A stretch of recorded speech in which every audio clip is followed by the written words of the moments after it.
वा अन्यथा कस्यापि व्यक्तिना समक्ष प्रत्यक्ष व अप्रत्यक्ष प्रकटयेतु व ज्ञापयेतु व न करिष्यामि। भारत माता की जय।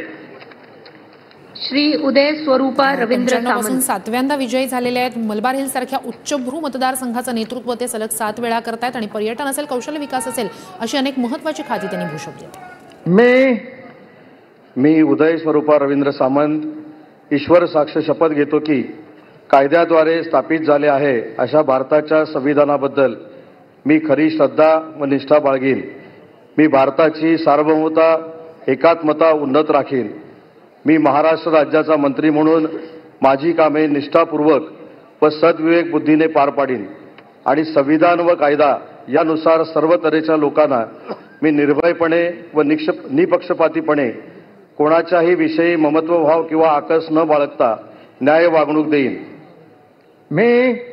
मी उदय स्वरूपा रवींद्र सामंत ईश्वर साक्ष शपथ घेतो की महाराष्ट्र राज्याचा मंत्री म्हणून माझ्या विचारार्थ आणली जाईल किंवा मला ज्ञात होईल अशी कोणतीही बाब असा मंत्री म्हणून माझी कामे यथायोग्य पार पाडण्यासाठी आवश्यक असेल ते खेरीज करून एरवी मी कोणत्याही व्यक्तीला किंवा व्यक्तींना प्रत्यक्षपणे व अप्रत्यक्षपणे कळवणार नाही किंवा त्यांच्याकडे उघड करणार नाही।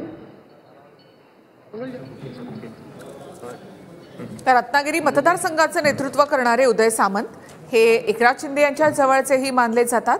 त्याचबरोबर शिवसेनेमधल्या बंडानंतर सगळ्यात शेवटी उदय सामंत हे एकनाथ शिंदे यांच्या सोबत सुरतला गेले होते। तर 2014 मध्ये त्यांनी राष्ट्रवादीमधून ते शिवसेनेमध्ये आले। 2004 पासून सलग 4 वेळा ते आमदार आहेत। उच्च तंत्र शिक्षण मंत्री म्हणून काम पाहिलेलं आहे। उद्योग मंत्री म्हणून सुद्धा त्यांनी काम पाहिलंय। म्हाडाचे अध्यक्ष देखील होते। अशी महत्त्वाची पदं उदय सामंत यांनी भूषवलेली आहेत। कोकणामध्ये यावेळेला 2 मंत्रिपदं असणार आहेत, एक म्हणजे उदय सामंत आणि नितेश राणे।